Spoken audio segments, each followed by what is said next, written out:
Hello students, welcome to Pratap classes. तो बच्चों, पिछली क्लास में हमने पढ़ा था इनपुट आउटपुट डिवाइस के बारे में और हमने कहा था कि हम अगली क्लास में बात करेंगे मेमोरी यूनिट के बारे में। तो आज की यानी जो क्लास है हमारी वो मेमोरी यूनिट पे है। तो हम जो डिस्कस करने वाले हैं, आज का जो हमारा टॉपिक है वो है मेमोरी यूनिट। तो बच्चों, हमारी जो मेमोरी यूनिट होती है वो दो तरह की होती है। एक होता है रैम और दूसरा होता है रोम। तो सबसे पहले हम बात कर लेते हैं रैम के बारे में। तो बच्चों, रैम का मतलब होता है रैंडम एक्सेस मेमोरी। ये दो तरह की होती है, एक होती है डी रैम और एक होती है एस रैम। तो हम डी रैम और एस रैम के बारे में जानें कि ये क्या हैं, उससे पहले हम रैम के बारे में जान लेते हैं। तो रैम को हम प्राइमरी मेमोरी या फिर मेन मेमोरी भी कहते हैं कंप्यूटर की, क्योंकि होता क्या है कि जब भी हम कोई भी इंस्ट्रक्शन देते हैं कंप्यूटर को तो वो सबसे पहले रैम पर जाता है, यानी कि जो भी डेटा होता है वो सबसे पहले रैम पे जाता है, उसके बाद वो सीपीयू तक जाता है, यानी कि प्रोसेसर तक जाता है उसे प्रोसेस करने के लिए। तो इसलिए हम इसे प्राइमरी मेमोरी या फिर मेन मेमोरी कहते हैं। नेक्स्ट थिंग है, इसका जो डेटा होता है वो वोलेटाइल होता है, यानी कि ये इरेजेबल होता है, क्योंकि जब तक सिस्टम ऑन होता है तभी तक रैम वर्क करता है। इस पर जो भी वर्क होता है, जो भी डेटा होता है वो तभी तक उस पर वर्क करता है जब तक कि सिस्टम ऑन है। जैसे ही हमने सिस्टम को ऑफ किया वैसे ही हमारा जो रैम होता है वो सभी चीज़ों को भूल जाता है, यानी कि जो भी डेटा होता है वो हमारा इरेज हो जाता है। इसीलिए हम कहते हैं, अक्सर ऐसा आपने सुना होगा लोगों से कहते कि जब भी आप कंप्यूटर पर बैठकर काम कर रहे हो तो किसी भी वर्क को आगे बढ़ने से पहले या फिर उसे बंद करने से पहले सेव जरूर कर लें, क्योंकि जैसे ही अगर आप उसे सेव नहीं करते हैं और डायरेक्ट सिस्टम बंद हो जाता है तो उससे क्या होता है कि जो भी आपने वर्क किए हैं वो सब बिल्कुल इरेज हो जाएंगे। और अगर आपने उसे सेव कर लिया है तो वो रैम से ट्रांसफ़र होकर मेमोरी यूनिट पे चला जाता है और वहाँ पर इसलिए वो डेटा सेव हो जाता है हमेशा के लिए, यानी कि तब तक के लिए जब तक या तो उसको डिलीट ना कर दें या तो फिर आप वहाँ से उसे हटा ना दें। तो अब हम डिस्कस कर लेते हैं इसके टाइप्स के बारे में। तो जैसा कि मैंने बोला था कि रैम जो होते हैं वो दो टाइप्स के होते हैं। एक तो होता है डी रैम यानी कि डायनेमिक रैंडम एक्सेस मेमोरी, और दूसरा होता है एस रैम यानी कि स्टैटिक रैंडम एक्सेस मेमोरी। अब दोनों में अंतर क्या है, तो चलिए दोनों को ही कंपेयर करते हैं और जानते हैं इन दोनों के बीच का अंतर। तो सबसे पहले हम अगर डी रैम की बात करें तो डी रैम जो होता है वो छोटे छोटे कैपेसिटर से बना होता है जो कि इलेक्ट्रिसिटी लीक करते हैं, और वहीं पर जो एस रैम है वो बनता है सर्किट से जो कि फ्लिप फ्लॉप होते हैं। अब डी रैम जो होता है वो बहुत ही सस्ते होते हैं और एस रैम जो होता है वो महंगा होता है, यानी कि लागत में। अब जो नेक्स्ट पॉइंट है वो है आपका जो डी रैम होता है वो एस रैम से स्लो काम करता है, और आपका जो एस रैम है वो बहुत तेज काम करता है डी रैम के मुकाबले। डी रैम जो होता है वो कम पावर यूज़ करता है और एस रैम ज़्यादा पावर यूज़ करता है। डी रैम कम हीट प्रोड्यूस करता है और एस रैम ज़्यादा हीट प्रोड्यूस करता है।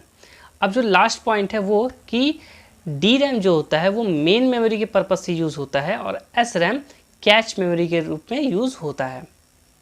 तो बच्चों, ये तो बात हो गई रैम की। अब हम बात करेंगे रोम की। रोम यानी कि रीड ऑनली मेमोरी।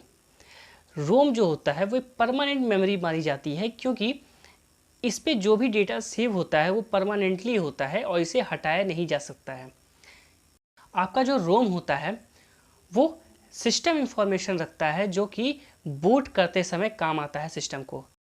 अब अगर आपको बूट का मतलब नहीं पता है तो मैं बूट का मतलब बता दूं कि जब भी आप स्विच को ऑन करते हैं सीपीयू के, उस स्विच के ऑन करने के बाद डेस्कटॉप स्क्रीन आने तक के बीच का जो प्रोसेस होता है सिस्टम ऑन होने का, उसे ही हम बूटिंग कहते हैं। यानी कि जब हम स्विच ऑन करते हैं तो एक प्रोसेस होता है विंडोज़ खुलने के लिए, और जब तक डेस्कटॉप स्क्रीन नहीं आ जाती है तब तक जो उसके पहले जो प्रोसेस होता है उसे हम बूटिंग बोलते हैं।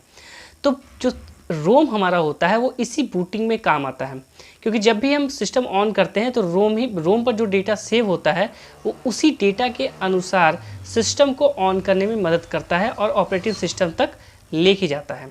यानी कि जब तक सिस्टम ऑन पूरी तरह से नहीं होता तब तक रोम अपने बेसिस पे जो डेटा होता है वो शो करता है और उस तरह से प्रोग्रामिंग करता है। अब आते हैं इसकी दूसरी प्रॉपर्टी पे।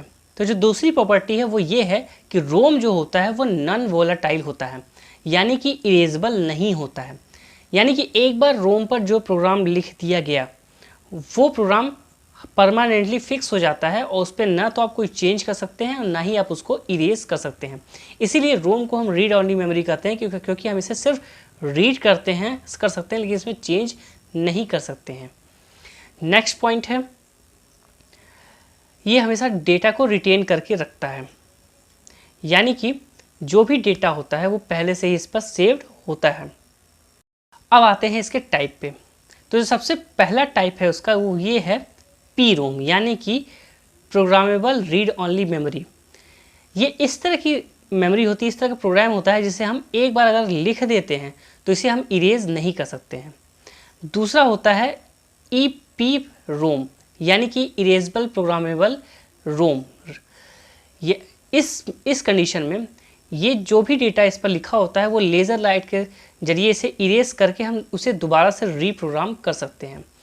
दूसरा होता है ई पी रोम, यानी कि इलेक्ट्रिकली इरेजेबल रोम। इसे हम इस प्रोग्राम को हम इरेज करने के लिए हमें लेज़र बीम की लेज़र लाइट की ज़रूरत नहीं पड़ती है।